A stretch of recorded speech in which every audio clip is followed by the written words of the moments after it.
Testing. 1, 2, 3, testing.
Hello, everybody. Welcome to the Rncc meeting. It's Monday, April 8th, 2024. It's 7:06.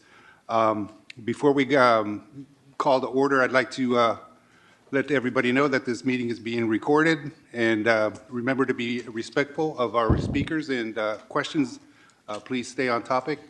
And if you could silence your phones and possibly mute your Zoom, if you're on Zoom, until you're ready to speak, that would be great. We'll start out with introductions, and if you're part of a neighborhood council, now's the time to give your report.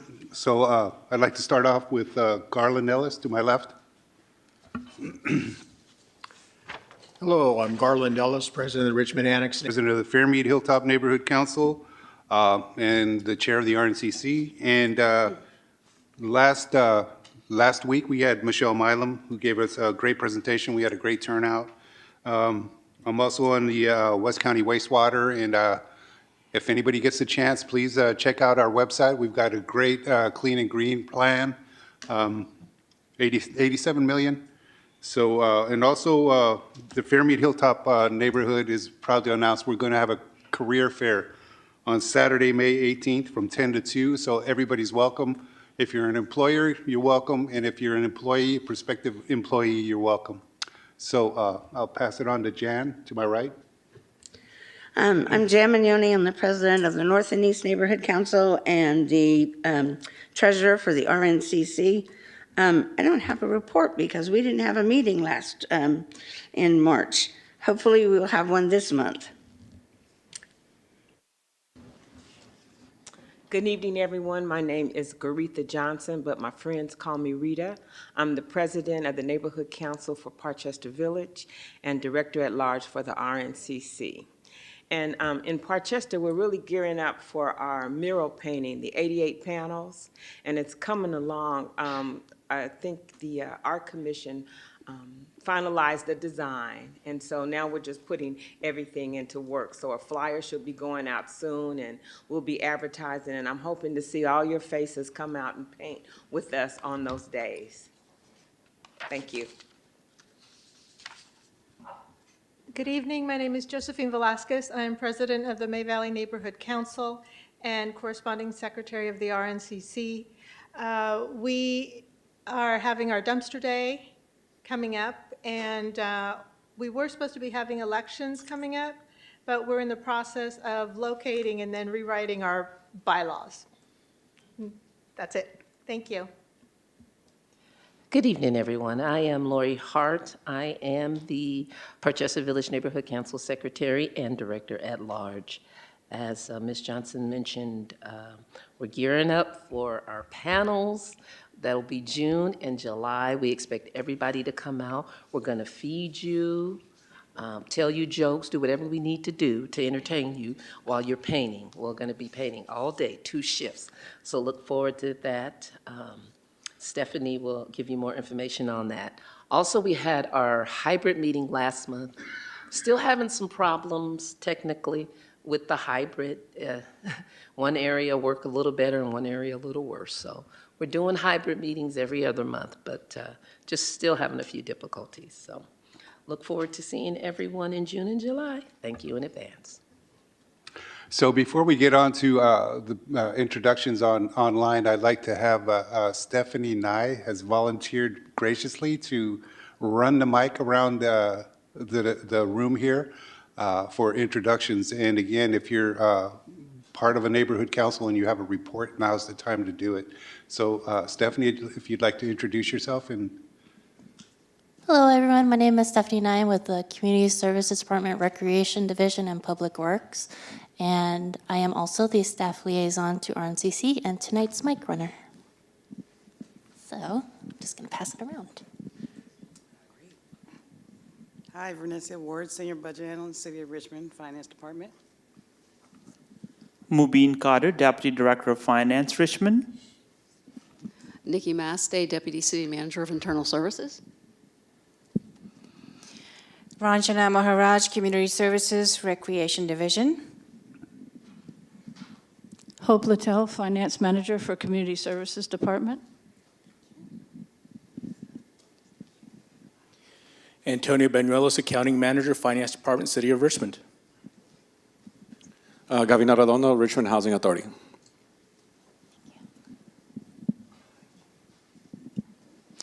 Mary Phelps, Water Resource Division Manager, Wastewater, Public Works. Tamara Walker, Employment and Training. Bert Jones, Finance Department, Budget Analyst. Denmark Marcello, Richmond Fire Admin. Avinash Nadan, Senior Accountant, Public Works. Robert Armijo, Deputy Public Works Director and City Engineer. Daniel Chavarria, Public Works Director. Aaron Osorio, Deputy Fire Chief. Bisa French, you all know me. Police Chief.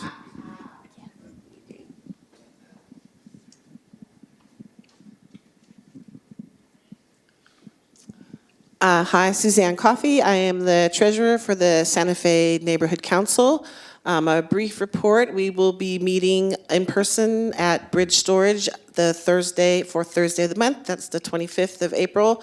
We just had Saturday an event with our District 2 rep, Cesar Cepeda. We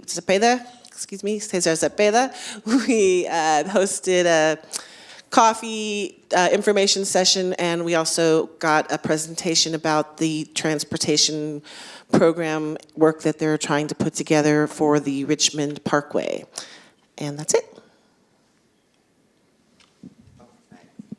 So Cordell Handler, Park Plaza Neighborhood Council, no meeting for us just yet. So, but for the Point Richmond Neighborhood Council, at our last meeting, we had 26 people on Zoom for, we had folks from Veolia that came and gave an overview on what's going on with the plant. So our next meeting is April 24th at 7:30 via Zoom. Hello, my name is Janie Holland, a resident of the Santa Fe Neighborhood Council. David Alvarado, President of the Board of Directors for West County Wastewater District. Thank you. Good evening, everyone. LaShonda White, Deputy City Manager for Community Services. I took your job, Stephanie. I'm sorry. Good evening, Christopher Larson, Library Services Manager.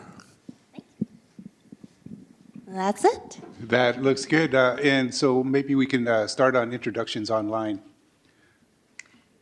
The first one is phone number 415-5264-4624. Would you like to introduce yourself? Hello? Next is April R. Would you like to introduce yourself? April? Hi, I'm April Roy. I am currently Vice President of the Hilltop Village Owners Association as of February of this year. And so I don't have any reports at this point. Thank you. Bryce Allman, would you like to introduce yourself? Bryce? This is Bryce Holliman. I'm representing the Richmore Village and Metro Square neighborhoods. Nothing to report as of this week. I'd be there in person, but not feeling so well today. But I am here, so thank you. Thank you. Carlos, would you like to introduce yourself? Carlos? Yes, hello, Carlos Castro, Streets Maintenance Supervisor for the City of Richmond Streets Maintenance Division. Thank you. Charles, would you like to introduce yourself? Charles? Yes, can you hear me? Yes. Oh, Go okay, ahead, thanks. please. Yeah, Charles Gerard. I'm the Port Director at City of Richmond. Thank you. Now, it says City of Richmond. Would you like to introduce yourself? City of Richmond? Can you hear me? Yes, please go ahead. Hi, thank you. This is Sue Hartman, Director of Information Technology. Thank you. Thank you. Crystal B.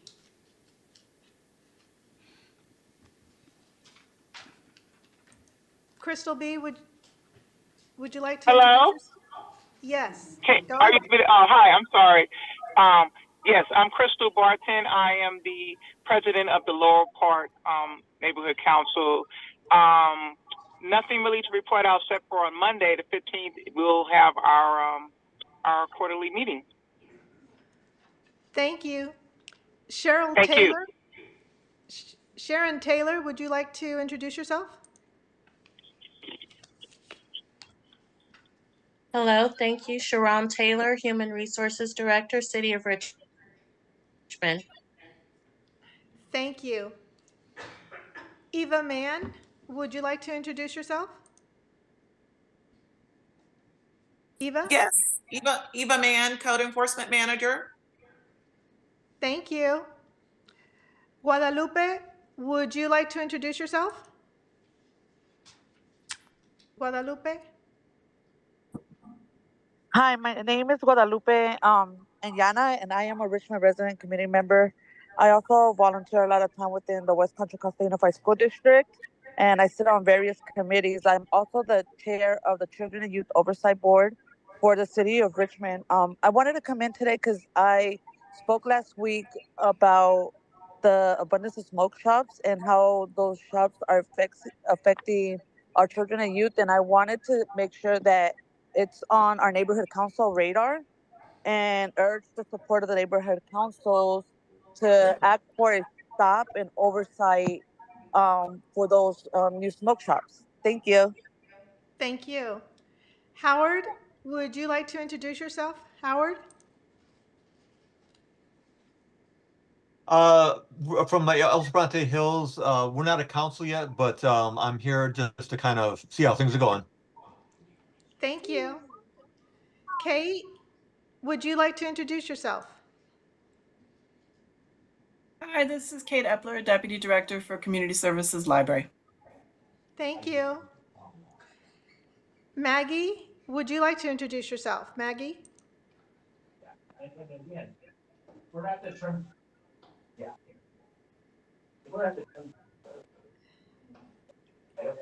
Maggie, you're muted.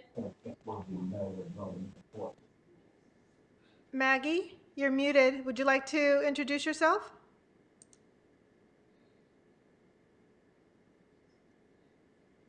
We'll just move on.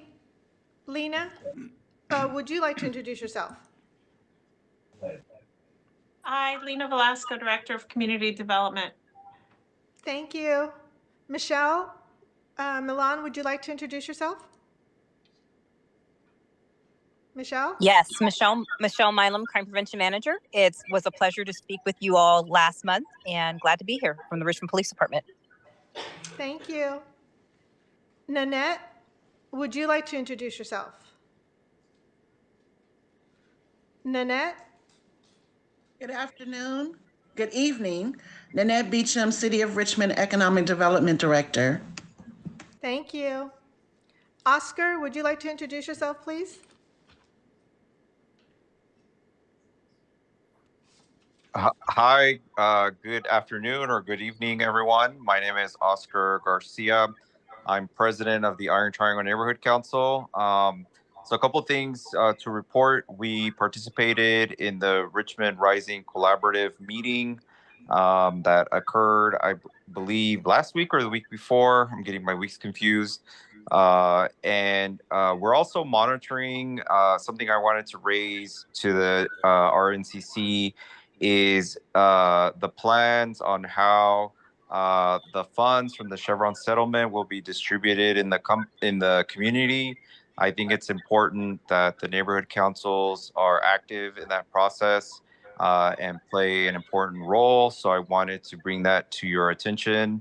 And then, as mentioned already, the smoke shops continue to be an issue for the Iron Triangle, and been working with the 23rd Street merchants to see how they can, in addition to the 45-day moratorium, address the more problematic smoke shops that bring a lot of crime to the neighborhoods along the 23rd Street corridor. And so it's important that that neighborhood councils, if as much as you can, get involved because this is a big issue, and we're not getting all the answers that we're hoping for from the city. So hoping for more support from fellow neighborhood councils on that. All right, thank you. Thank you. Sam, would you like to introduce yourself? Sam Vaughn? Sam? Yes, Sam Vaughn, neighborhood safety. Here to be a part of the process. Thank you. Soren, would you like to introduce yourself? Soren?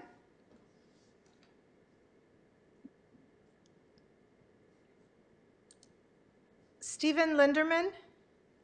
Stephen, would you like to introduce yourself? Stephen, please unmute yourself. Can you hear me? Yes, we can hear you. Hi, Stephen Linderman, Senior Accountant with Richmond Police Department. Thank you. Kwan Choi, would you like to introduce yourself? Kwan? Yes, Kwon Choi, Community Development Senior Admin Analyst. Thank you. Yvette, would you like to introduce yourself? Yvette?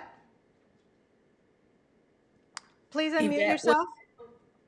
Yvette Williams with Library and Community Services. I'm the Senior Administrative Analyst with the Adult Literacy Program, and I'm here to take part in the process. Thank you very much. That's quite a list. It's very impressive. And with that, thank you, everybody, for coming, and we'll see you next week. Thanks again, and thank you for all of you that work for the City of Richmond. It's quite impressive that you're here to see our meeting and engage. So next, we're going to have Garland Ellis, our Public Information Officer, give us his report before we move on to presentations. We have a few announcements this month. First off, there is the Vote for Your Favorite in Richmond. This is sponsored by the Chamber of Commerce.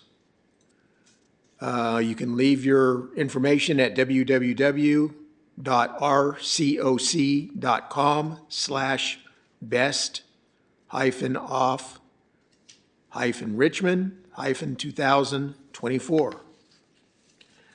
Literacy Festival coming up April the 13th. This will be at the Richmond Auditorium from 10 a.m. to 2 p.m. And they're even giving away books. Love Your Block. This is for all the neighborhood councils. It's still going on through May 31st. There is a $1,000 supplies sponsorship application that you can apply for. And Stephanie would love to hear from you. Also coming up April the 28th from 12 to 5 p.m. here at the Civic Center Plaza is the Small Business Fair. Another survey through the City of Richmond. Help improve the Richmond Parkway. And this is at mysocialpinpoint.com/Richmond/Parkway. These papers will be left up at the front if you didn't catch the addresses, or they're also on the city manager's report. You can apply for a electric heat pump if you have a wood-burning source of heat in your house.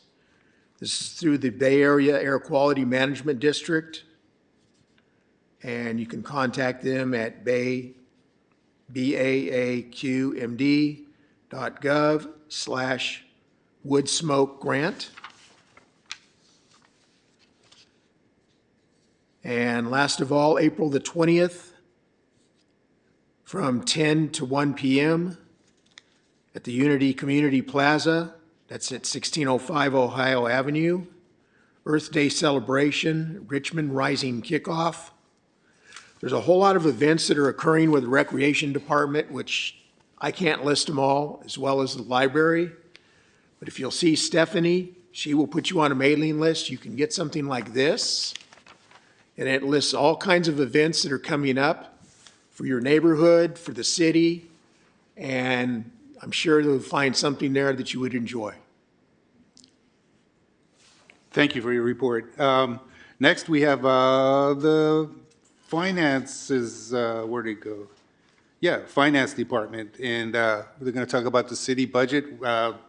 We only allotted 10 minutes for the presentation and 10 for questions, so they're going to give you the abbreviated version. Thank you. Thank you for coming in.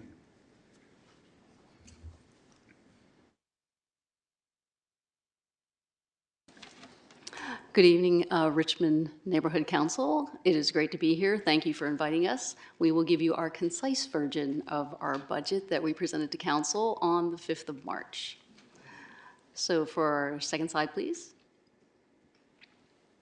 Our overview is the purpose of the budget, financial highlights, the 24-25 budget goals, the budget process, the general fund reserves, general fund revenues and expenditures for 23-24, the non-general fund revenues and expenditures for 23-24, unfunded items, ARPA and other grants, and then we'll close. Next item. This is a teeny tiny version of our city org chart, but it is very mighty. The city attorney, city manager, and city clerk are hired by the city council and mayor, and all of us underneath that chart do report to the people of Richmond. Next slide, please.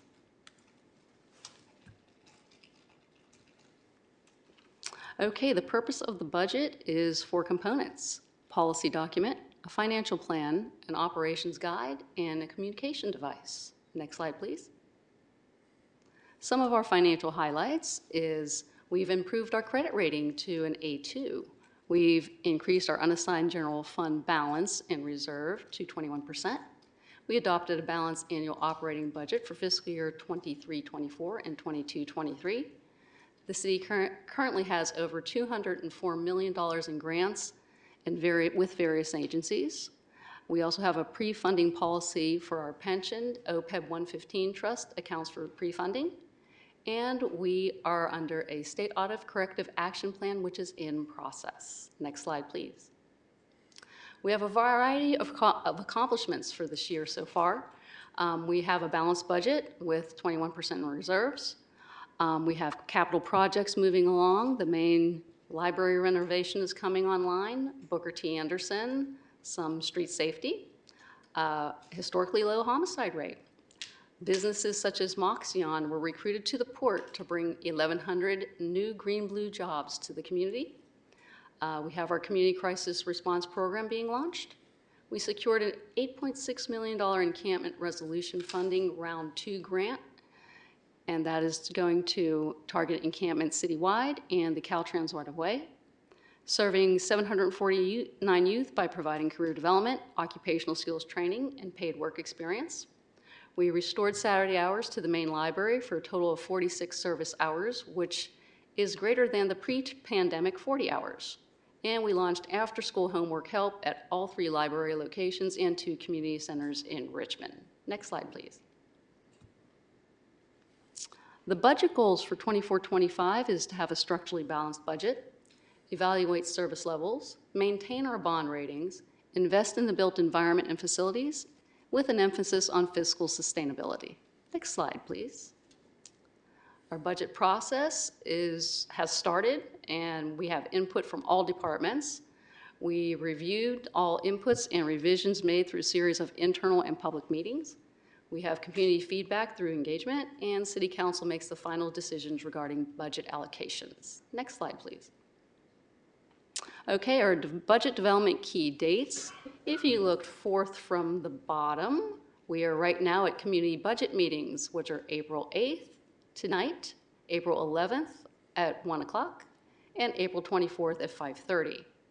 We have our first draft budget going to City Council May 7th, a study session May 28th, and approval of the fiscal year 24-25 budget and CIP budget June 18th. Next slide. I will now pass it to Antonio. Hello. So here's a quick snapshot of the general fund revenues as adopted by City Council for mid-year for fiscal year 23-24. Bottom line, we're expecting to receive $234 million for this fiscal year. If you look at the top three revenue streams, property taxes, sales and use tax, utility user tax, they make up about 72% of the general fund. That number actually used to be higher. It's not that the revenues have gone down, but we've had some voter-approved measures coming into play the last couple of years for other taxes, the documentary transfer tax, and for license of permits and fees is the business tax. So those revenues have actually gone up in the last few years. Next slide, please. Okay, let's talk about property tax a little bit. Here's the distribution of the 1% we all get charged on our properties in Richmond. Of this, the city of Richmond only gets about, I guess, 28% of the 1%. So for an example of a property that's valued by the county at $500,000, the total tax is $5,000. The city of Richmond would get about $1,400 for that. Next slide, please. Here's the sales tax distribution. Currently, the sales tax in the city of Richmond is 9.75%. Most of the tax goes to different agencies, goes to the state. City of Richmond gets 2%, 1%, which every city gets. And we had two voter-approved items passed by Richmond voters in 2005 and 2015. So a total of 2% comes to the city of Richmond of the 9.75%.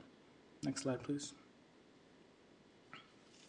Okay, here's a breakdown of the utility user tax. So telecommunication, which is basically your cell phones, your landlines, that's 9.5. That's actually been going down for the last few years, the actual revenue received by the city of Richmond. Video has also been going down. People are not keeping cable systems, so that has been going down for the last couple of years. What has been going up is gas and electricity charged by either PG&E or MCE. That's based on the rates charged by the utilities here in Richmond and throughout the state have been going up, and we've had colder and wetter winters the last couple of years, so that revenue stream for the city of Richmond has gone down. I mean, it has been going up the last couple of years.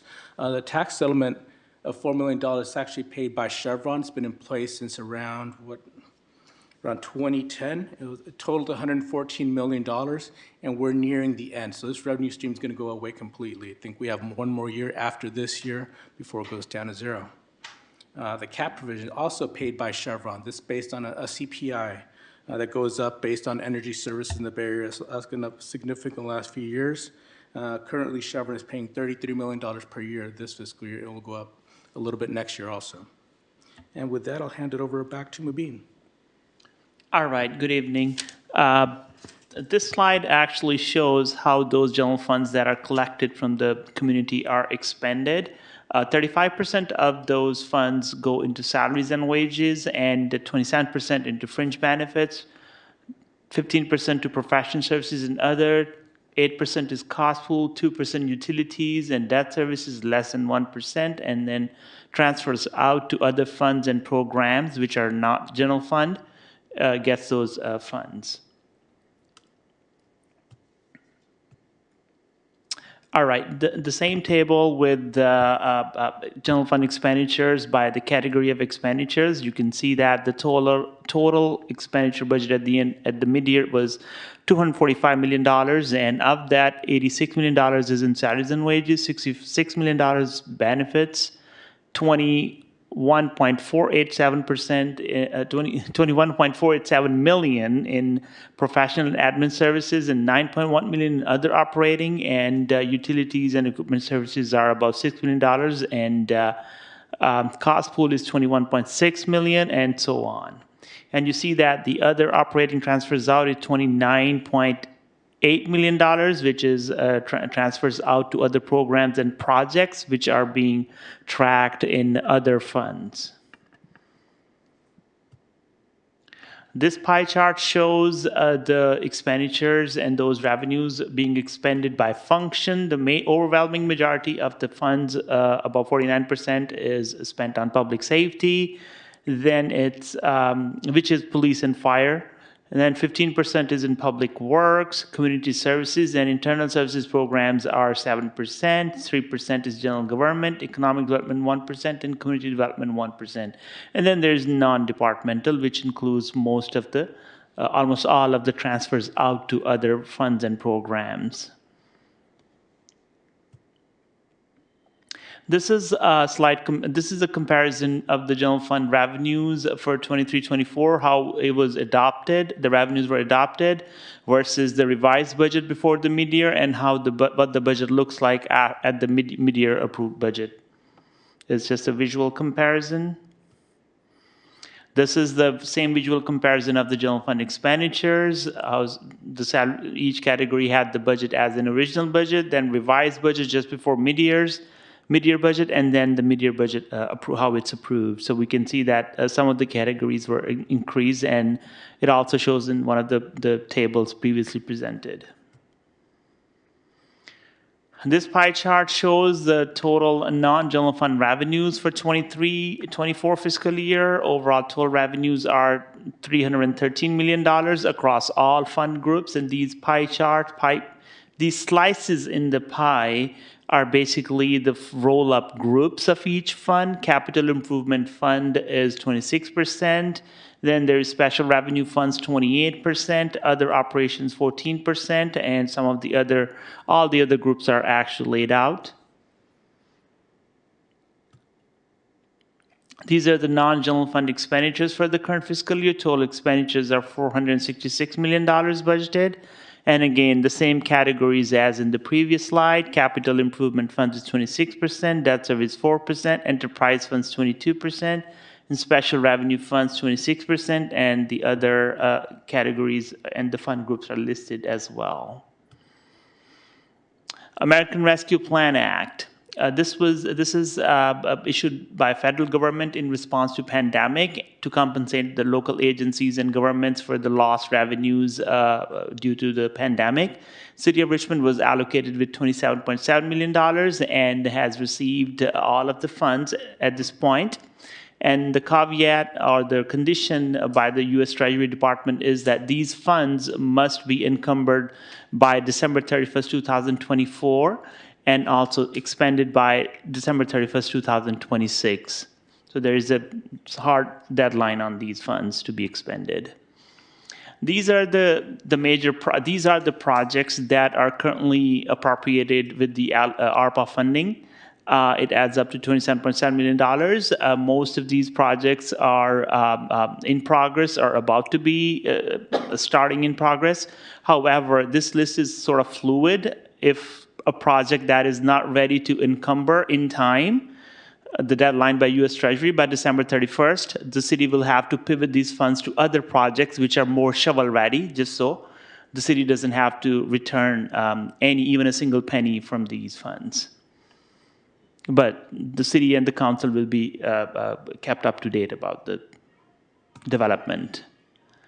The city also secured another grant, Transformative Climate Communities, as known as TCC grant, for $35 million from California Strategic Growth Council's TCC program, which is to bring health, economic, and environmental benefits to the Iron Triangle, Santa Fe, and Coronado neighborhoods over the next 5 years. And these projects, these developments will be around transit access and mobility, solar installation, energy efficiency, appliance electrification, solar installation, water efficiency, urban greening and green infrastructure, health and well-being through parks and healthy foods. Sounds very exciting. And these are the major projects that are currently in progress because from these $35 million TCC programs. The project areas, some of the areas are Neighborhood Complete Streets, Richmond Wellness Trail, E-Bike Lending Library, Resilient Homes, Basins of Relations, Bosque del Barrio, I'm sorry if I'm pronouncing it wrong, AD Accessible Garden, Orchard for All, Veggie RX, E-Bike Share. So these are, and also the map shows the location of these programs and projects. There is Earth Day celebration, which is scheduled for Saturday, April 20th at Unity Park. The address is here, and so is the flyer. QR code is given to, which is to kick off, which is related to this TCC grant program.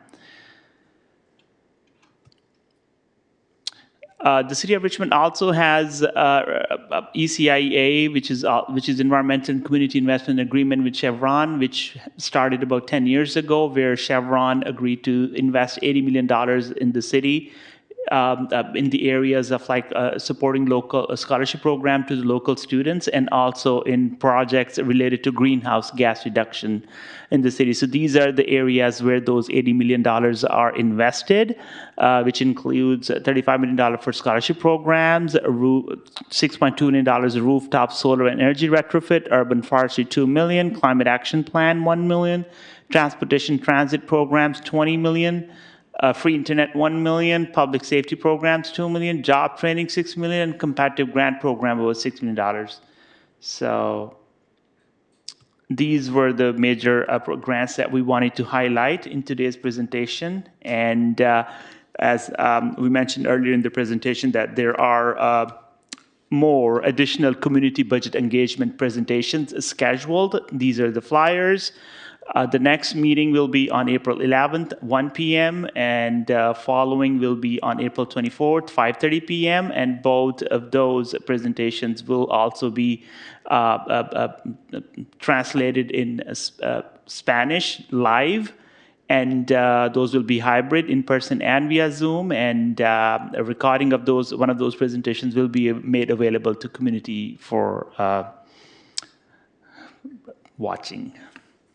And this concludes our presentation, and thank you. We're ready for any questions. Staff is available here from almost all departments and throughout the city to answer any of the questions. I'd like to ask anybody in the audience that if you have a question, please come to the podium. In the meantime, I wanted to ask you, I didn't hear anything about the unfunded liabilities. Can you tell us how much that is and how it's growing and what you're doing to pay it down? There you go. So we can get back to you about the specific numbers from the liabilities from OPEB and pension. However, what we're doing about those is we created 115 trust, and we also created policies to pre-fund those trusts. For example, we in the current budget, currently policy is for OPEB and for CalPERS is to basically contribute 10% of the unspent fund balances from prior years into those 115 trusts, which is like sort of like a saving account, where you can put those funds which can be used to pay off those liability in future. So exact amount of the liability, we'll get back to you about that via email. Thank you. Ross, were you raising your hand? Is there anybody out in the audience that has any questions? Lori?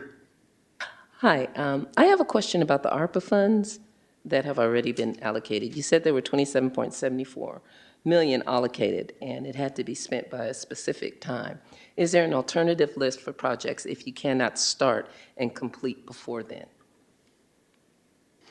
Okay, can you please repeat the question? I think to me, it sounded like a comment, but I'm sure there's a question. No, there was a question. I said regarding the ARPA funds that have been already allocated, you mentioned that you had to start the projects at a certain time and complete it.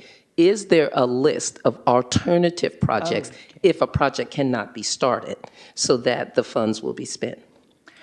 There are multiple options which we are exploring, but then again, final decisions will be made by the council, and those will be published. Whatever those alternatives are, it will be published and discussed publicly before an allocation is made. Okay, thank you. Any other questions? Are there any, Jan?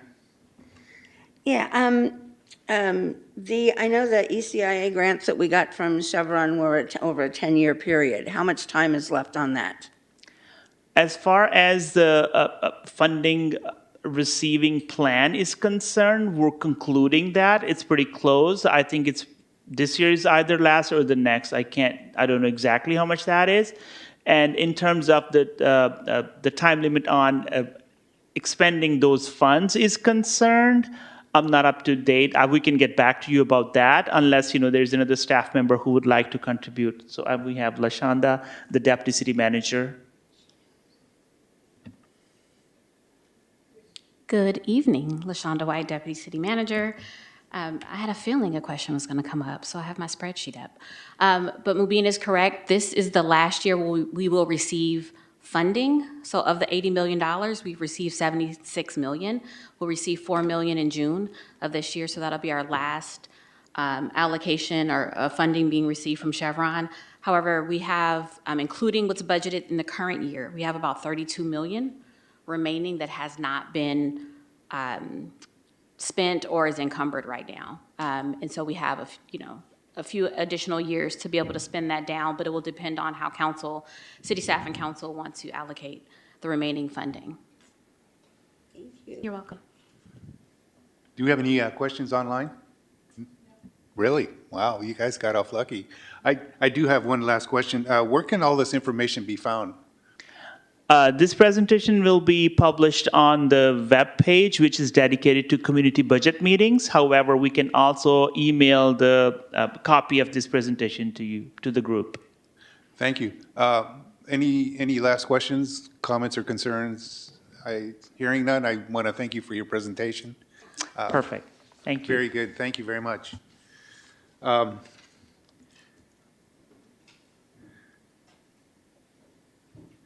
So moving on, I guess we'll start with city staff. Is anyone here from RPD besides, well, the chief's here.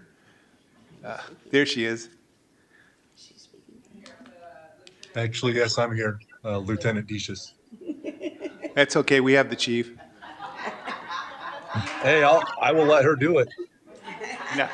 No. She said, go ahead. All right. So Lieutenant Donovan Decius, Richmond Police. Just a couple updates on some statistics we have for the last month before I get into some events that we've held over the past month as well. This last month, we did have a homicide. The good news about that is the person is arrested and is looking at some federal time as well. So that was an outstanding job done by our detectives up in homicide in our investigative bureau. We had 28 robberies citywide, which is a decrease of about 15%. Aggravated assaults are up about 28%. We had 77 total. And then we had 22 burglaries citywide, which are up about 5%. When you look at it a little bit deeper in terms of the actual districts, the south side is where we had the homicide over on South 36th. Robberies are down about 29% in the southern district. We had 5. Unfortunately, 30 aggravated assaults, which is up about 15%, and then burglaries are down about 44%. In our central district, no homicides and none in the northern as well. We had 11 robberies in the central district, which is a 0% change. 28% change increase in aggravated assaults. We had 23. And then burglaries, we had 11, which is up 22%. And in the northern district, as I said, 0 homicides. Robberies are down 20%. We had 12. Aggravated assaults, 24, so it's up about 50%. And then burglaries doubled, unfortunately. And we had 6. I wanted to touch note. I know that we've had a lot of discussion, a lot of people interested about Flock. First, Lori, I responded to your email, so I'll get back to you, but I have a little bit of information for you. The answer is yes. I just don't have the locations. So I will respond via email when I have that for you. I love Bisa. I love Captain Bisa, but you're my favorite now. Yeah, I appreciate that. I just want to show some numbers or share some numbers that we've had like year to date when it comes to Flock and the success that we've had. Just in and I'll say the 3 months that we've had it, we've averaged 10 vehicles recovered per month. So that's 30 vehicles. We've gotten 29 arrests. 88 cases have assisted or been assisted by Flock. And that doesn't mean that we got the car, but we've gotten some tangible results or information by the Flock and those notifications. So 88 is a very big number. So looking about on average 30 per month, which to me is, it's absolutely amazing. So that is an outstanding tool, and I hope that we continue to use it and get better at actually applying. We did have some pretty good events this past month. We had our public safety awards dinner, which was for a police and for fire. Officer of the Year, the fireperson, the Fireman of the Year, as well as professional staff, teamwork awards, dispatcher of the year. So I commend and I congratulate everyone that partook in that and that was a recipient of an award. We had two walks with the chief. The first one was on 23rd Street, a corridor, and it's us getting out and communicating with the community, asking how things are, for us being seen and being open and transparent, and then having open dialogue about how we can be better in terms of serving the community, and then things that they would like to see us do a little bit differently. So we did it on 23rd Street, and then we also did one in Point Richmond, and they were both received very well. We also had an Easter egg, I'll say barbecue with some links, some hot dogs, no jumpy houses this year because of the weather, but then an Easter egg hunt. I think it was a week and a half ago, the day before Easter at Booker T, and that was extremely well attended. Luckily, the weather cooperated. And then by the time I do my next presentation next month, we will have completed Cinco de Mayo. So just for everyone that knows, Friday evening, we're shutting down the street on 23rd Street. We'll be sending some things out so the community is aware. The parade is going to be on that Saturday, the 4th, and the festival itself will be on the 5th, which is that Sunday. So expect 23rd Street to be closed down for the good part of 2 to 2.5 days. We'll have officers out there. We have a lot of officers that are going to be working that event, as well as some code enforcement individuals, our parking enforcement, some cadets and explorers, just so we have a very good presence so we can ensure that the community has a successful and safe event. Other than that, I think I am done, so I'm open for questions. Rock? You mentioned in the Northern District and burglary, I believe you said 50%. I was just curious, 50%, was it one, was it up 50%? Was it, second question would be, what area of Northern? If you're able to say, was it homes, cars? Just getting an idea where in the Northern it's up 50% and what is up. So in terms of the locations, I don't have that. Let me see if I can pull up my stats and what it tells me in terms of the burglary breakdown. Basically, is there a hot area? I would, you know what? I can actually get back to you and I can actually let you know tomorrow. Yeah, no problem. I can email you that, or I can give you a call. If you want to throw your email address, actually, I'll put my email address in the chat. Email me your. My email is letsrockrichmond@gmail.com. Let's rock Richmond. That's easy. I will get you some stats tomorrow. Thanks. Cordell, you have a question? And it was a 50% increase. It wasn't a decrease, unfortunately. It was a 50% increase, to answer your question. Okay. Yes, thank you, Lieutenant Deasy's two of my concerns that I'm about to raise. Hopefully you're writing this down. So number one, I had called in about a week and a half ago that people were doing donuts along 28th and Ream by Living Hope Church, and by the time I called them, the car disappeared. So is there any way that y'all can handle that with donuts? Because I've been getting a lot of concerns from the residents along that corridor. It's getting worse by the minute. That's one. And then the second one is I also called in about people be hanging out in front of 7-Eleven. That's one of my pet peeves. So hopefully that there will be some extra patrol along that corridor too. Thank you. Yeah. So in terms of your the donuts or the sideshow activity, yeah, that's one of our biggest concerns and one of the biggest complaints that and other traffic related things or concerns. The issue we have with that is as soon as somebody calls, that vehicle is gone. I always recommend if someone's able to get a license plate number and when they call in, they can let their dispatch know what the license plate is, and we can do some sorts of follow-up but we do have to abide by certain laws of arrest and misdemeanors not committed in our presence. So it is a little bit of we are handcuffed, no pun intended, on some of those if we don't on view it or see it ourselves. In terms of 7-Eleven, I'm assuming you're talking about 25th and McDonald. That is an area which our Northern District officers and Sergeant Venteria, who's a sergeant in charge of the Northern District, have been focusing on. And I know that the loitering has subsided quite substantially, but it is something that I will let the Northern officers know about. So thank you. Lori? Yes, can you tell me how many homicides we've had to date? I can.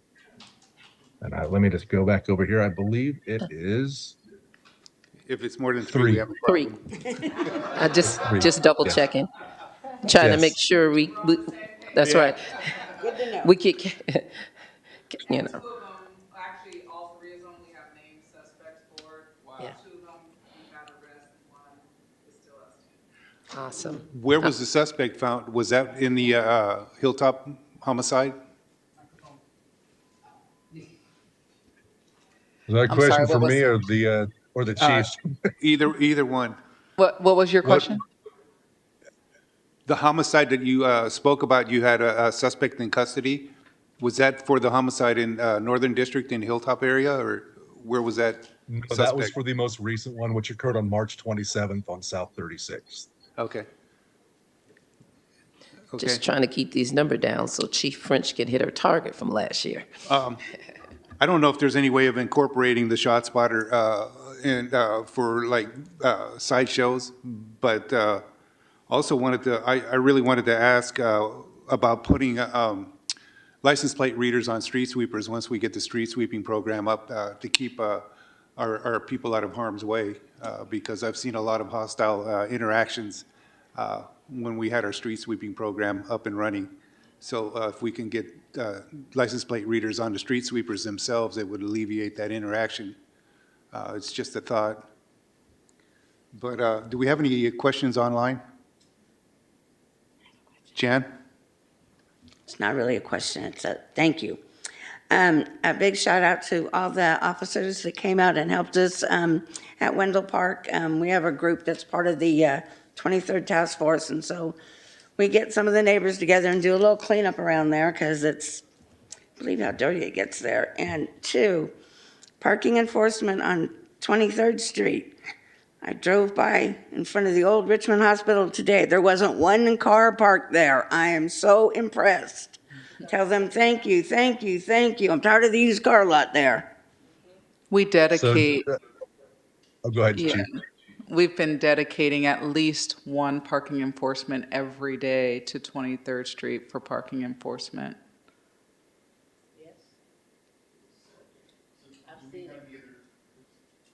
Do we have any other And then questions? just to add that our parking enforcement are the individuals who won the Teamwork Award for 2023. So they've been doing an amazing job. And it is the first time in a very long time that we've been fully staffed with 6 of them. So yeah, and we're trying to get more, hopefully. It looks like we have a question online. Oscar, can you unmute? Yes, can you hear me? Yes, go ahead with your question, please. All right, yeah, I also wanted to thank RPD for the parking enforcement on 23rd. I also have seen some improvements, and the Merchants Association's very happy about it as well. One thing that's come up, the smoke shop there on Lincoln and 23rd, it also had a second shooting on March 17th. Has that led to any arrests, or is there an update on that shooting, that second shooting there at the smoke shop? I do not have anything specific I can provide today, but when I see you, hopefully on Thursday night for our meeting for Cinco de Mayo, we can chat and I can give you an update.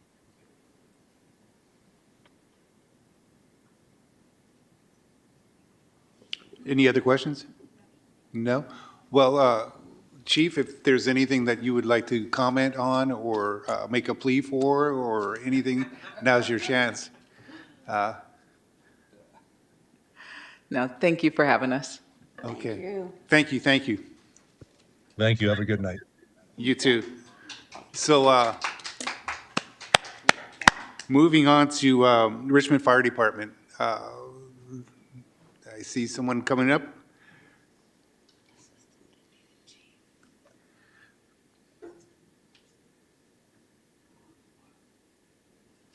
That'll work.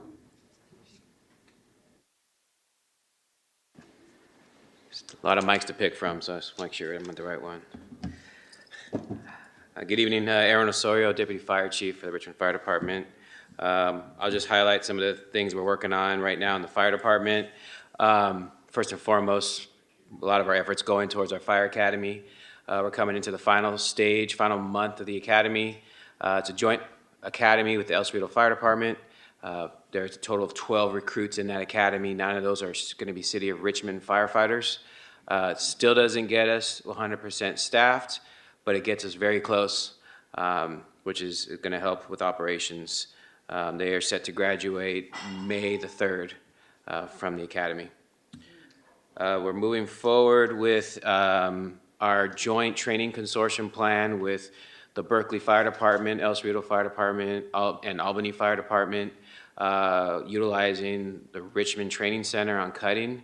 The goal is to have a training consortium with multiple agencies to leverage all our funds and to be able to provide enhanced training to all the organizations, just a more efficient model for delivering training in the fire service. So we're still moving forward with developing that. It's in the early stages, looking for funding sources, grants, things of that nature. But that's our overall goal, is to get to this larger training consortium in the area. Moving forward with rebuilding some of our special operations programs, the Marine program, hazmat, and our rescue program. All of those received some mid-year funding, and so we're moving forward with replacing equipment, arranging training, maintenance, things of that nature, depending on the equipment. We've continuing to work towards reducing our mandatory overtime issues we've experienced for the last year and a half or so. We have made a ton of promotions. Most recently, we recognized in a badge pinning ceremony 4 new engineers, a fire captain, 3 fire inspectors, and our training chief position. Last week, we promoted 4 more engineers on top of that. So for the first time in probably 3 years, we have no true vacancies at the engineer fire captain rank, which was one of the leading contributors to our mandatory overtime. So we're making a dent in our staffing issues that we've been experiencing over the last few months. As Deesh just brought out, we had our awards dinner a couple weeks ago, recognized our firefighter of the year, which is firefighter Trevor Rogers. He's housed out of Truck 64, Crescent Park, Station 64. Just a great member of the organization that contributes and mentors and really cares about the community, and we wanted to recognize his efforts over 2023. We also recognized, we haven't done this since before the pandemic, we recognized 2 new CERT volunteers, and we also recognized someone from the city shop who on their private time actually rescued an individual out of a burning car after a vehicle accident, so we recognized that individual with the Valor Award as a civilian. CERT Academy kicked off last Thursday. This Thursday will be the 3rd session. About 20 individuals from the community enrolled in the CERT Academy. So we're glad that we're getting our first Academy of 2024 underway. There is a waiting list, so come fall, we'll be able to give another CERT Academy of at least 20 individuals and get that program rebuilt to how it was before, pre-pandemic. We also have done a number of public education and public outreach events recently that were notable. We had at Station 64, the Shimada Friendship Commission came. We host them every time they come, and they were able to experience some of the differences in the fire service in the United States and expose them to what we do in public safety. We're continuing with our upgrades to both our communication system and our dispatch system, efforts that should make it more efficient and provide improved services to the community when it comes to our response times. And that's about the highlights, all the highlights I have from the fire department at this time, unless you have some questions. Lori? Yes, last month, I believe, I had brought up an issue with, I believe it was the interim chief, regarding Parkchester. Parkchester Village is a wonderful neighborhood. However, it's an older neighborhood, and our fire hydrants are not painted red. And so that is problematic. And I know that, I think it was the interim chief, but someone said that they would send someone out there to look at it, to see which fire hydrants the curbs needed to be painted. And I wanted to know if there was any movement on that yet? There was movement. That was Chief Smith. He assigned that to interim Fire Marshal Eric Munson. They went out there. Yeah, I was told it was the curbs, not the hydrants, that you wanted painted, correct? Correct. Okay. Correct, I'm sorry. So, yeah, I mean, that's something that we identified as a problem. It's not, nearly every neighborhood in Richmond, the curbs aren't painted red. Actually, it's not a Parkchester Village specific issue. It's everywhere. We encounter that problem all over the city. Now that we have a more robust parking enforcement division with the police department, the goal is to reach out to them, but it's going to take also Public Works to go out and do the painting of the curbs. It's kind of a multi-departmental project, but we have identified that it is important. We have a lot of areas that it's very tight for us to get in, and we have a hard time stretching lines and accessing fire hydrants. So it is something that's on our radar to work on. Thank you. Any other questions? Garland? You mentioned that you were cooperating with several neighboring agencies, some in Alameda County, some in Contra Costa County. Do we at the present time have compatibility with hydrants and hoses and with radio equipment through all these close by jurisdictions? Yes. Well, within reason. I mean, I can't speak for Oakland has changed. You know, they were most notable department that had different thread sizes and hydrant connections. So throughout the East Bay, everybody's compatible in that sense. We do have our own unique equipment, but to interconnect with each other, it is possible. As far as communications, we're all on a system called eBricks. It's East Bay Regional Communication System. The whole point of eBricks being established was the basis of interoperability between fire agencies are those bright yellow radios you see all of us carrying around, and even police, theirs do the same thing.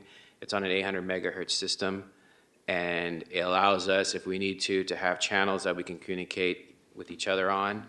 It obviously has its limitations. It also allows us to communicate with BART if needed, if there is an emergency underground in BART. All the East Bay fire departments, and then going the other direction as far as Vallejo is about the furthest one up that has it. But there's limitations in the other direction. Marin County is not on that system.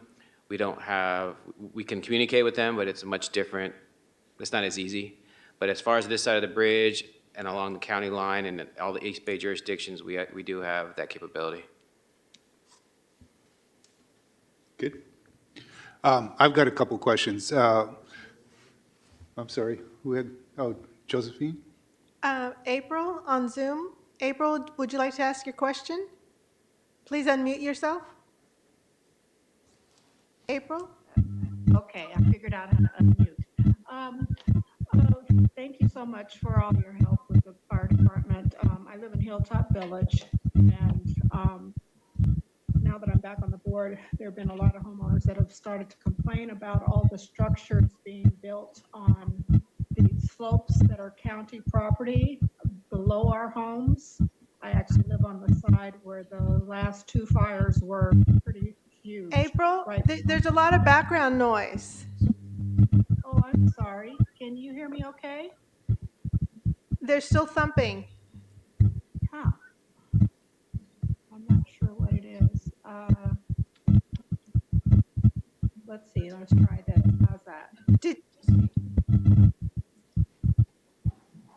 hear me okay now? Just speak up a little louder, and if you could just get to your question. Sure. The question is, what is the attention that's being and given to the county slopes that now have a number of homeless encampment structures built on them. We're concerned about the fires. When we get reports of that, we usually refer that to Contra Costa Fire District's Fire Marshal, Chief Bachman. And, you know, ultimately, we don't have any ability to do any sort of abatement or enforcement on their property, but we do forward those to Con Fire. Any other questions? Okay, so I have a couple questions and concerns. So there's a facility called CSI Mini Storage at 855 Parr Boulevard. Management mandated that all the people with storage facilities there, warehouses in particular, have their sprinkler systems inspected. So Richmond Fire sent out a subcontractor, but the irony of this is that none of the sprinkler systems were ever permitted. So how does that work? You are speaking about something very specific that I can't speak to here tonight without referring to the Prevention Division. Okay. I'd like to speak to somebody about that. Who would I speak to? We can start with the Fire Marshal, Okay. and he can reach out and we can contact. I know you've been in contact with our Prior Prevention Division a lot over that facility, so if you need the contact, I can get it for you. I'm pretty sure you have it. Still, right? But I can get it to you. Okay. Because, you know, that's very specific to that site, and I'm not prepared to be able to speak on that. No, I location. understand. I didn't mean to put you on the spot. But putting you on the spot, in the event of a catastrophic event, like an earthquake, what is the role of Richmond Fire Department? What do you expect the role of the fire department to be? That is a very broad question. I think without specifics, it would depend on the severity of the earthquake. There's a lot of divisions of the fire department that have different actions they'd have to take. Our Emergency Service Division would be in charge of standing up an EOC and coordinating different types of command structure functions, logistical functions, things like that. Our Operations Division would have to determine whether or not there was structural collapse or emergencies or fires. So like I said, that's a very broad question, and it's very dependent upon the severity of the event.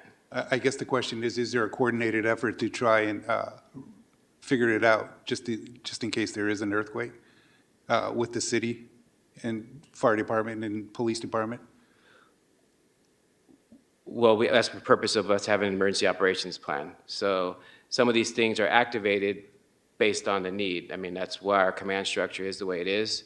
It's modular, and it can be increased or decreased based on the severity of the incident. Initially, without knowing details, every district in the city would be doing a windshield survey of their district. They would report back to the on-duty shift battalion anything they found. But there could also be significant events that pull resources in. It depends where it's located, you know, if there's other jurisdictions that are impacted. Some of our auto aid and mutual aid may or may not be available. So that's it's very difficult to give you a response without having like a more detailed scenario presented. I understand. And then we've had interim Chief Michael Smith for quite some while, 6 months now, or since Montoya left? Since November.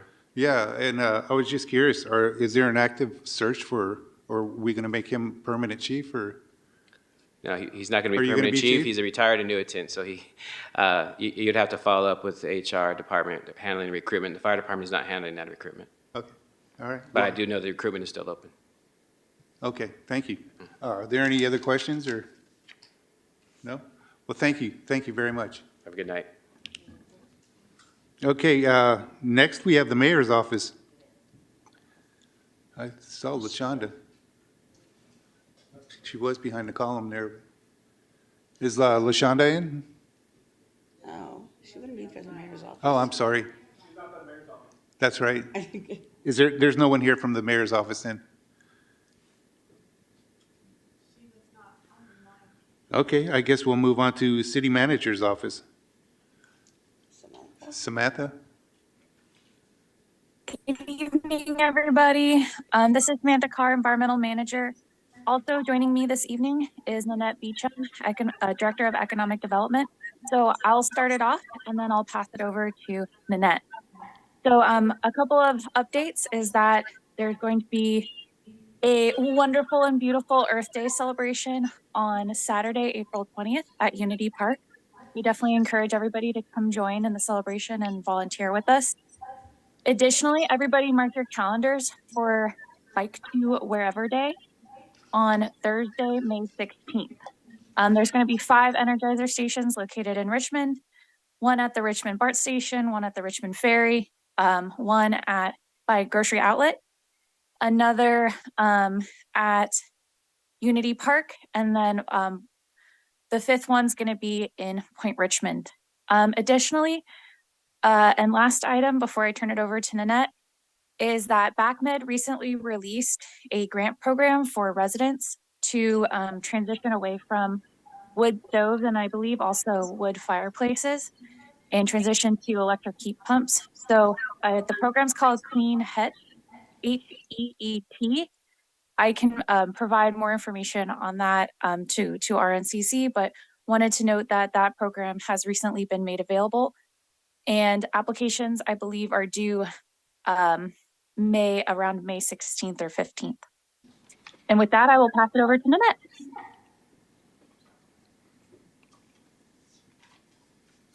Thank you, Samantha.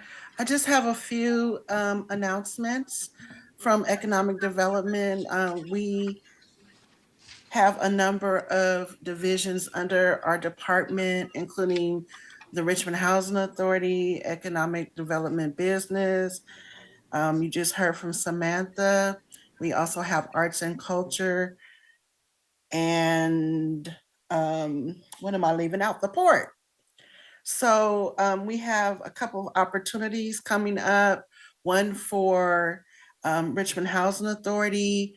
We're going to be issuing an RFP for development of Nystrom Village. We issued an RFP a few years ago and selected a developer, and we were unable to execute a master development agreement. So we're going to be going out sometime in April for solicitation for new developers for the demolition and construction of Nystrom Village. Another opportunity that we have coming up is an RFP for a consultant to manage grants and opportunities for small business owners with ARPA funds. So we're going to be issuing that in the near future. So please look on our website and the city manager's weekly newsletter to find out about everything that's going on in economic development in the city of Richmond. Thank you very much. Thank you. Do we have any questions? No questions? None online? Well, thank you very much for your presentation. Greatly appreciated. So I guess we'll move on to planning. Hector Rojas? Oh, I'm sorry, Stephanie Nye from Community Services. You're next.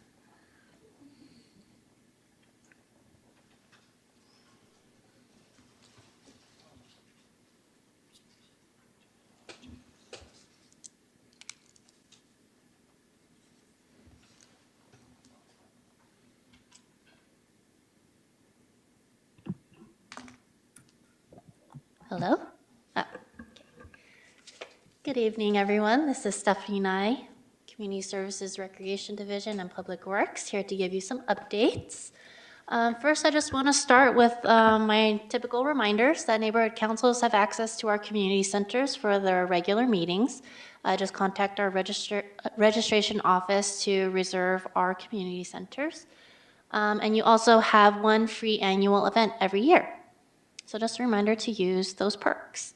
You also have access to our printing and mailing services. Just email us at neighborhoods@ci.richmond.ca.us with your request. And please submit them well in advance of when you need them. In terms of recaps for the Recreation Division, last month we held a number of special events. We held our first floating egg hunt at the Plunge. We also held our annual spring egg hunt and our very first Holy celebration at the Recreation Complex. Last week for Youth Outdoors Richmond, we took 18 youth to San Luis Reservoir in Central California to go camping. Again, this is a free program I mentioned last month, and this is our spring cohort. We will also have two-week summer programs available to middle and high schoolers in Richmond, also available at no cost. Registration begins June 1st for those cohorts. Please contact us if you have any information. Speaking of new programs, we are now accepting applications for Teen Eco Action, which is our annual summer program held in partnership with East Bay Regional Parks District. Participants visit regional parks to complete service learning projects, learn about different career opportunities, and participate in recreational activities. Participants receive up to 20 hours of community service, and they also get a $200 stipend when they complete the program. Contact our registration office if you want to apply for that. For our upcoming summer camps, we have two different summer camps. Our Elevate Summer Camp that happens at May Valley Community Center and Richmond Recreation Complex. We also have our Achieve Summer Camps that will occur at Parchester, Shields Reed, Nevin, and BTA Community Centers. For our Elevate Summer Camp, registration opens on April 1st, or opened on April 1st, and then for our Achieve Summer Camps, registration will open on May 1st. In terms of upcoming events, forgive me if Garland already mentioned these, I've forgotten, but this Saturday we have our annual Literacy Festival, Saturday, April 13th, 10 to 2, and it will take place at the auditorium. There will be book giveaways, author talks, free food, entertainment, and library updates. On Saturday, April 20th, there will be an additional Earth Day celebration in addition to the one Samantha just mentioned. This one will take place in North Richmond at Shields Reed Park from 9 a.m. to 12 p.m. And there will be service projects and then a celebration at the park. On the following Saturday, on April 27th, we will also have our annual Park Prescription Day at Nickel Park from 10 a.m. to 1 p.m. There will be health information and resource vendors, talk with a healthcare provider and receive services like blood pressure checks.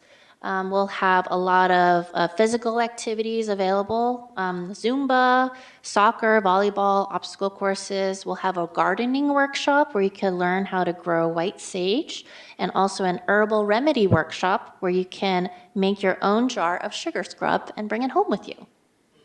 Lastly, for that event, we will have a volunteer mural painting session with Richard Muro Salazar near the bathroom area where we are creating an outdoor resilience hub, and there will be a mural going up there, and you can join us on that day. So lots of activities going on.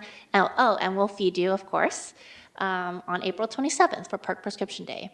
We are still accepting vendor registrations. If anybody on the call wants to register, just feel free to contact our registration office at 510-620-6793.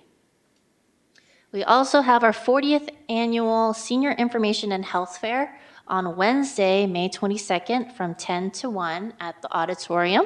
That will include door prizes, informational vendors, interactive exercises, demonstrations, and more. And of course, as Ms. Lori and Ms. Rita have mentioned, we have our upcoming Parchester Soundwall Mural Community Paint Days, June 1st, 8th, and 15th, and then July 13th, 20th, and 27th. So 6 full-day community paint days. You're welcome to come to any of them.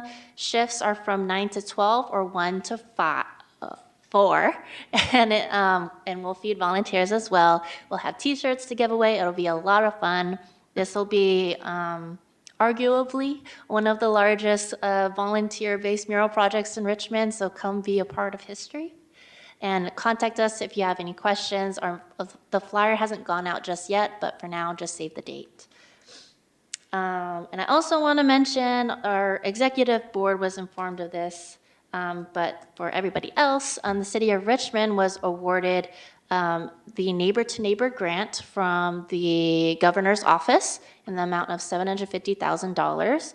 And the grant will be used to activate 20 of our neighborhood councils in Richmond to do a lot of community engagement events and projects. More information on that is forthcoming. We're still just in the administrative phase right now, but we're excited to continue working with RNCC and neighborhood councils and try to fund more of your projects and engagement with the community. And that will conclude my report. Any questions? Thank you. Any questions? None online? Oh. I have a question. So are we doing anything, is the city of Richmond doing anything for Cinco de Mayo, a float or anything, or? I do believe the Recreation Division is creating a float. I would have to confirm with my colleagues, but I'm not 100% sure. And can you let the audience know a little bit more about the mini grants? About the $1,000 mini grants? Oh yeah, so we have our Love Your Block in-kind sponsorships available. And if anybody wants to do a volunteer-based community beautification project, you could get up to $1,000 of supplies to do that project.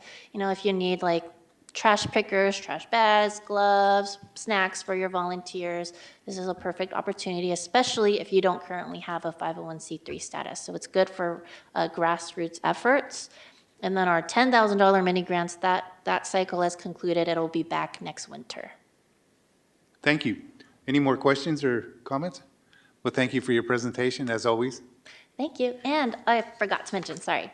A lot of our activities are in our activity guide that Garland waved around earlier.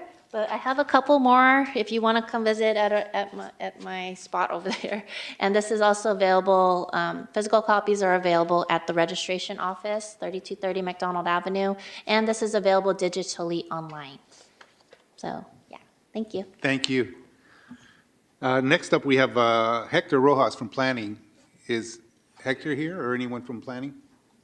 I'm here virtually, Arturo. Can you hear me? That'll work. Yes, thank you. Awesome. Hello, everyone. Hector Rojas, Planning Division.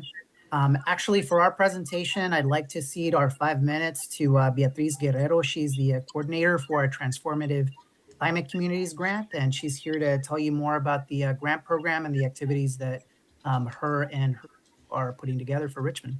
So Beatriz, I'll hand it over to you. Sector. Hi, everyone. Good night. My name is Beatriz Guerrero. I work for the Community Development Department, and I am the TCC Coordinator, Transformative Climate Communities. I know you've heard enough today about the grant that Mobin kindly included in his presentation. We got $35 million. The city got $35 million together with other 6 organizations, including Trust for Public Land, Grid Alternatives, Rich City Rights, Urban Health, Groundwork Richmond, and UC Berkeley, who's doing the evaluation of the grant. This grant has been provided to the city to accomplish different projects, 10 projects that are included within the 3 different neighborhoods of Iron Triangle, Coronado, and Santa Fe. We've been attending the neighborhood council meetings. We started with Iron Triangle, and we're looking forward to attend the other 2 neighborhood councils in the next couple of weeks. We want to let you know, as well as both Movina and Savanta, let you know that Earth Day celebration at Unity Park on Saturday, April the 20th, is going to be the kickoff meeting where we are going to be sharing all the information about the projects, and we would love to see you there. Additionally, to the event that we're going to be hosting, there's people who are going to be sharing information about each of the projects, and we're looking forward to provide more information to you. One thing that was not mentioned during the previous presentations is that this grant is a 5-year term grant, and we're we have to spend the money and finish the construction of all the projects and implementation of all the projects within the project area in the next 5 years. So just so you know a little bit more about the programs, I want to let you know that there's a project called Neighborhood Complete Streets that is going to create new bike lanes and pedestrian pathways and strategies to slow traffic on both Ohio and Harbor Way. We have another project that is the Richmond Wellness Trail Phase 2 that is going to create a route from BART to the Amtrak to the new ferry terminal. And project number 3 is an e-bike lending library. It's going to be built at Unity Park, and it's going to provide more electric bikes as well as training and offer free road to ownership program for people who complete the trainings. Our project number 4 is Resilient Homes. This is a program that will let residents install solar panels on their homes, creating cost savings and improving health outcomes. This program is focused on low-income housing so that they can get access to this technology. Project number 5 is Basins of Relations, and it will help residents of all the project area to install gray water systems and offer also green career training for people who are interested. And project number 6, Bosque del Barrio, is going to plant 1,000 new trees on streets and homes of the project area who are interested in having additional trees. Our ADA accessible garden is going to be a design and build garden to increase access to healthy foods for all users, including seniors and people with mobility challenges and disabilities. Our project number 8 is Orchard for All, and it's going to help us plant more fruit trees and provide jobs and free healthy food. Talking about Orchard for All, this program is going to start providing trees during the Earth Day celebration. So if you're part of the celebration, you'll most likely be able to get a fruit tree. So please sign up and come with us to the event.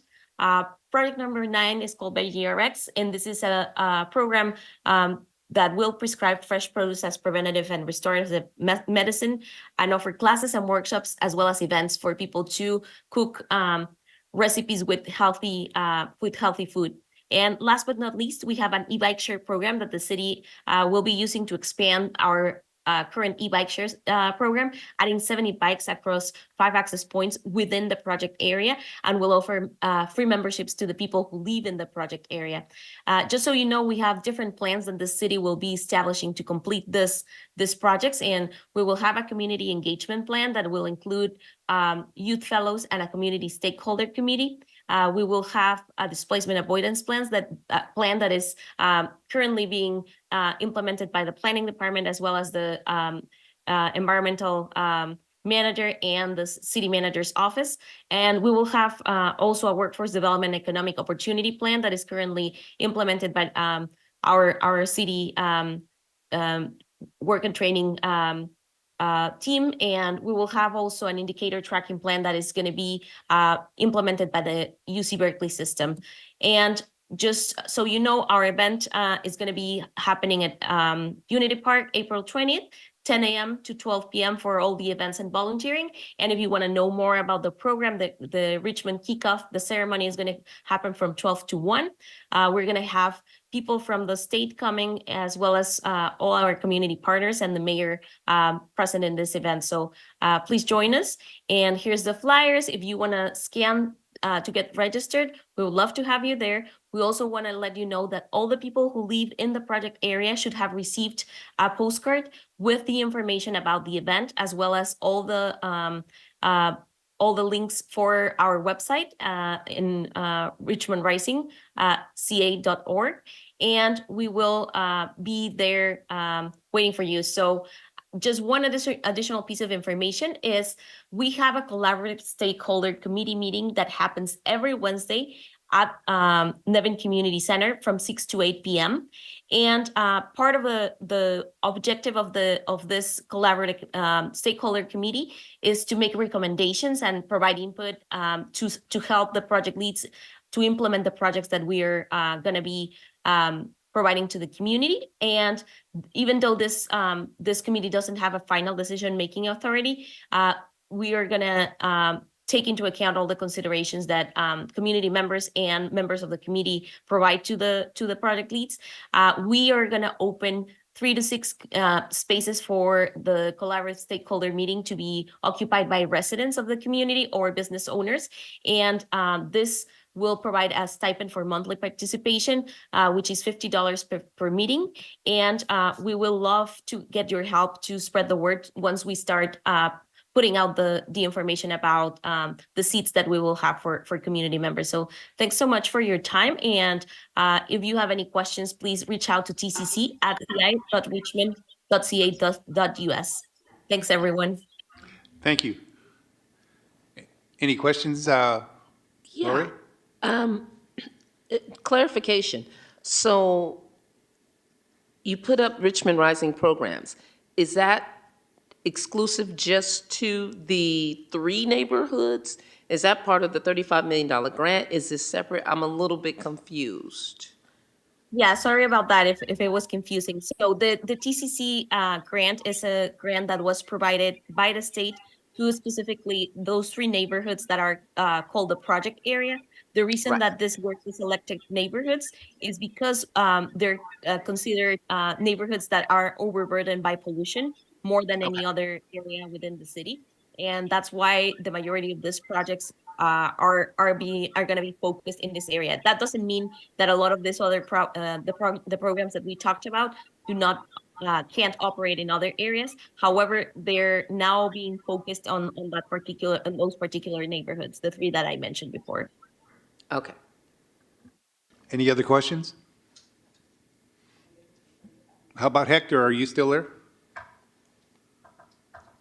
No? Well, thank you for your presentation. Oh, okay. No, we did have some questions online about, but I don't know if you can answer them about Point Malati, if there's been any kind of movement on that, and then the Craneway. But I don't know if you're the appropriate department to ask those questions. No, I'd have to get together with Lena to sort that out. So if you're welcome to send me an email, and I could definitely follow up on those questions for you. I can put my email in the chat. Thank you. Thank you. I'll pass that on. Thank you very much for your presentation. If there's no other questions, I guess we'll move on. No? Thanks again. Moving on, we've got Public Works. Carlos, are you there? Are you with us? I am. Hello, everyone. Once again, Carlos Castro, Supervisor for the Streets Maintenance Division. I will start with our street sweeping division. About 2 weeks ago, we took delivery of a new sweeper. And then today I found out that in about another 2 weeks, we should get one more street sweeper that was ordered. That's going to contribute to making our program more efficient. The street sweepers get a lot of wear and tear and a lot of abuse. So once they get older and towards the end of their life, they tend to have more frequent breakdowns. So with 2 new sweepers coming in, that's going to make us more efficient and provide a steadier service. I do want to say that the 29th and 30th of this month are both 5th days of the month in which we'll do our normal commercial sweeping. But on those 5th days, we try to focus on the parkway. If staffing allows, if it doesn't, then we try to focus on medians throughout the city. So that's a Monday and Tuesday, the 29th and the 30th. There is not any residential routes scheduled those days, and we'll be focusing on the parkway. That's the plan anyways. Our traffic signs and lines division, they're continuing with the major refresh of the faded signs that are on San Pablo Avenue. They're also installing new crosswalks, stop messages, and detail 22 on Hayes Street, which the paving crew paved last week. And then Signs and Lines crew is also working on a ton of various e-tracket work orders that we have in our system. So they're a 5-man crew in a 52 square mile city doing the best that they can. The paving department, as I mentioned, we paved Hayes Street last week from Richmond High School to Market. This week, we're working on Richmond Parkway between Bloom Drive and Lakeside Drive. We're doing some base repairs in that area. So if you see us out there with the cone zone, please slow down for us. I don't know why, but people drive about 80 miles an hour in that stretch of the parkway. So we'll be doing that this week. And then we're also finalizing our paving schedule for the rest of this summer. Something that the city is trying to do now is implement a slurry seal program.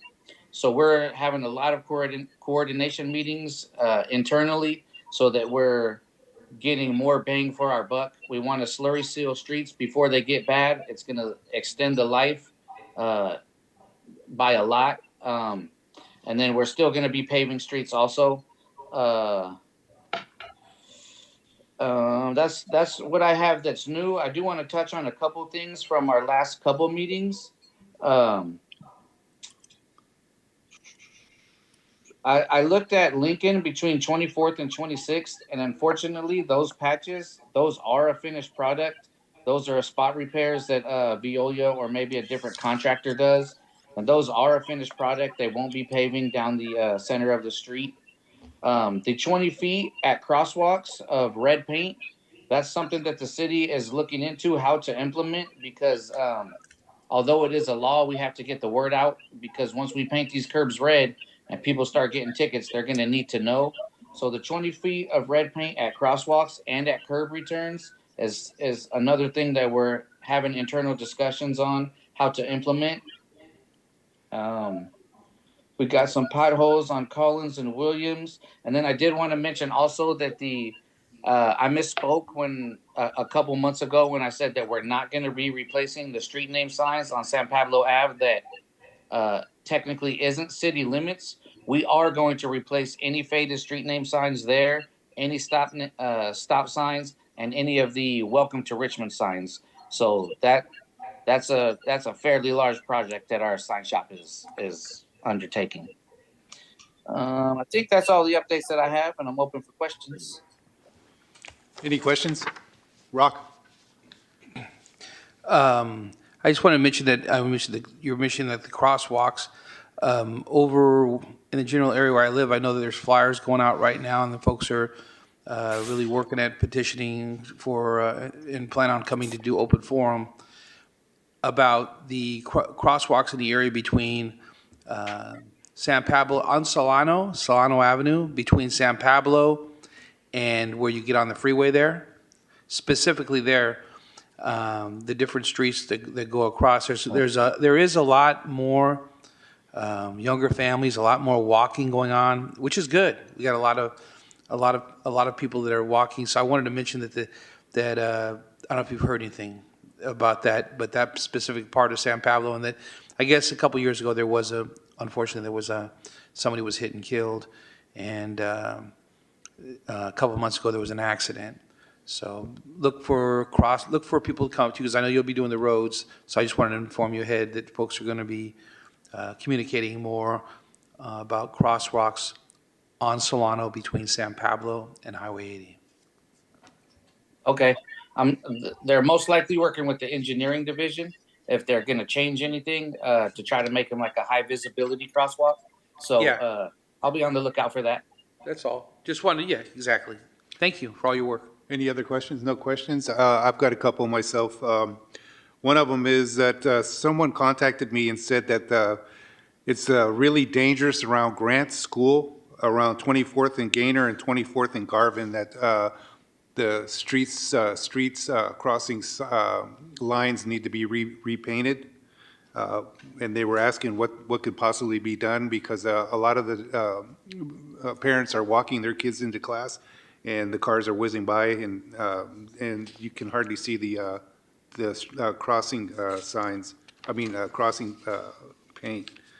So if you can look into 24th and Gaynor and 24th and Garvin, okay, that'd be greatly appreciated. And then in my neighborhood on Barnard off of Groom, there's three lights out. I don't know if that's your jurisdiction or your department, but 3 street lights that are not working. And then most of the red curbs around Contra Costa College, around Shane Drive, Duke, Gonzaga, and Loyola are faded, so you can't even see them.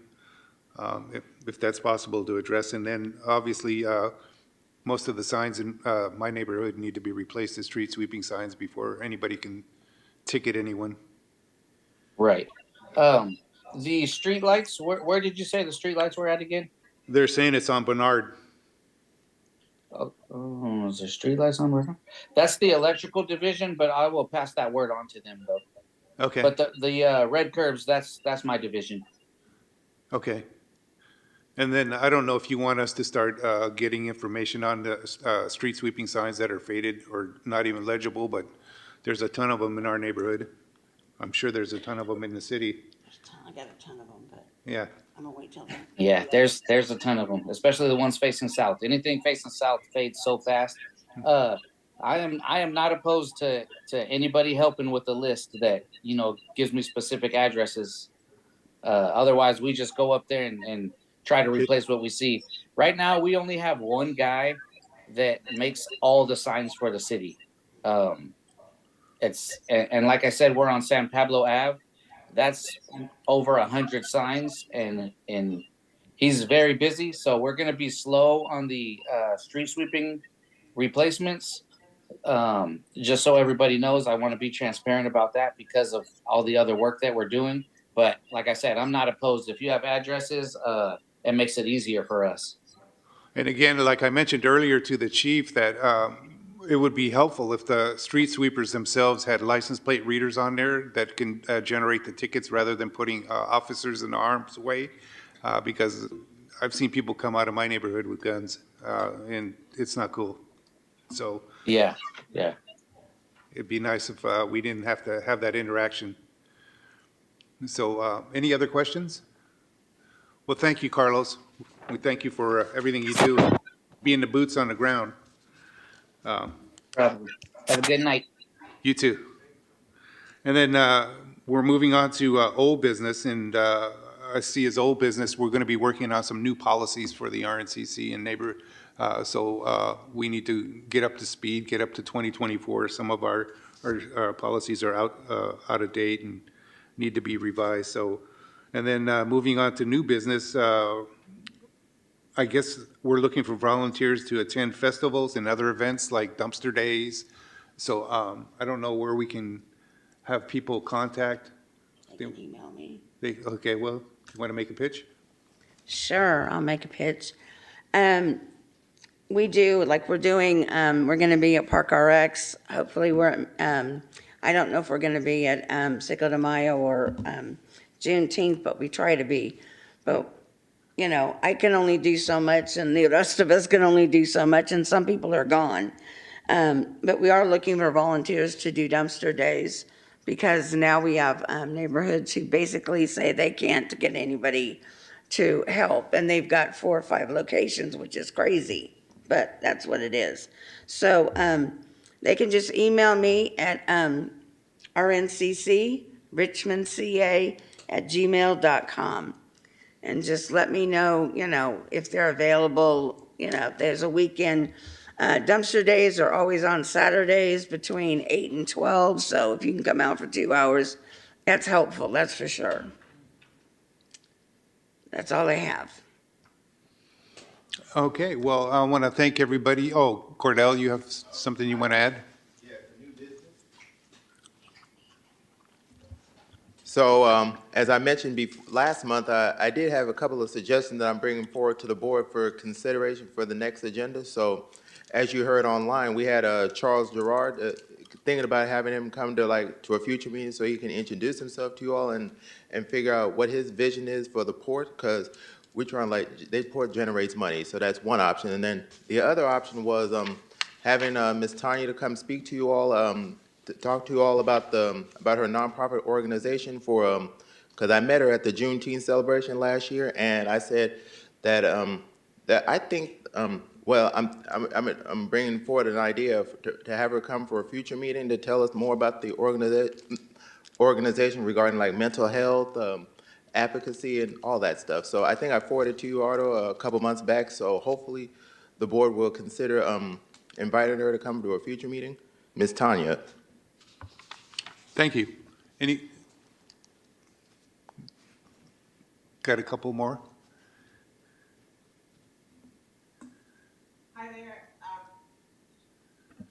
Hi there, I'm Suzanne Coffey. I just wanted to make a brief announcement on behalf of the Path to Clean Air. The Community Steering Committee will be presenting the plan to the Air Quality's Community Equity, Health, and Justice Committee, which is the final step before it goes to the board at the Air Quality for approval. Normally, these meetings are held in San Francisco at Beale Street, but they are bringing the meeting into the community. It will be on April 22nd at 5:30 in the council chambers in the city of San Pablo. And we are encouraging as many people to come out and support the plan, to be in the seats to show that the public is in favor of this. It will be an opportunity for people to make a public comment. The other agenda item that will be talked about at that meeting is the beginning of the conversations about how they will be allocating funding that's coming from the fines to the community benefits programs. And so I think a lot of people have interest in that. So this is a good event for people to come out and show their support for clean air. And I can forward a formal invitation that the Air Quality District is putting out next week. I can share that with the RNCC. And please watch it on the Air District site on your favorite social media channel. And that's it. Thank you. Thank you. Jan? I'm sorry, I have one more pitch. On Saturday, April 20th for Earth Day, there's a group that's using one of Stephanie's $1,000 mini Love Your Block grants for cleaning up the play lot at the Humphrey Play Lot, which is on 26th and Humphrey. It doesn't get used very often, and in the winter, it floods. So hopefully we don't have too much rain before this. But if you're, it's a group that's coming out, want to get some more involved with what's happening in Richmond. Oh, I'm sorry, I'm losing it. I was holding it, I don't know why. So it's a new group that I have not heard of. It's a nonprofit that's coming out and wants to do more things in Richmond, and hopefully I will be able to talk with them and get them involved with other people. What's that date again? It's April 20th, Earth Day. Earth Day. Oh. It's the fun day. Yes, Stephanie? So the group is called Fierce Advocates, and they're formerly Building Blocks for Kids. Okay. And they're a Love Your Block mini grant recipient, not the in-kind one. So they got the full, they got the big grant. Oh, Yeah. I thought. Artem Michelle Mylan. Yes, please. Michelle, you want to go ahead and Yes. make your comment? Yeah, thank you. I just want to announce that on the 24th of this month, we're going to have block captain training again. So if you are interested in starting a neighborhood watch or know somebody who's interested, or if you were on the previous call and you got kind of blocked by the Wi-Fi blockage that we had that night, we'll be able to have that. We'll be ordering signs and decals for people who sign up and get trained up to get started. We had a lot of folks sign up for our first block captain training, about 100. So we hope that people will sign up. And Jan, you mentioned your point about the dumpster days. I want to make sure there's good connection between the neighborhood watches and the neighborhood councils. So if there are dumpster days or other volunteer opportunities that you have, we have our block captains broken out by beat and by district. We can send those announcements to the neighborhood watch groups and hopefully get some of those folks involved. Thank you. Any other announcements? Well, I did want to announce, I see the president of West County Wastewater in the audience, and I don't know if you want to say a few things before we close. Okay, well, yeah. Okay, that sounds good. I do know that they've got a state-of-the-art wastewater plant that they're building right now, and they're involved with the North Richmond Living Levee project, hoping to get funding for that, which is going to be a major deal for this region. And they serve about 30% of Richmond. So, yeah, look forward to getting a presentation from them. Other than that, I think it's time to say goodbye. Jan's saying go home. I'd like to close the meeting. It's Monday, April 8th, 8:55. So thank you, everybody. Thanks again. Bye-bye.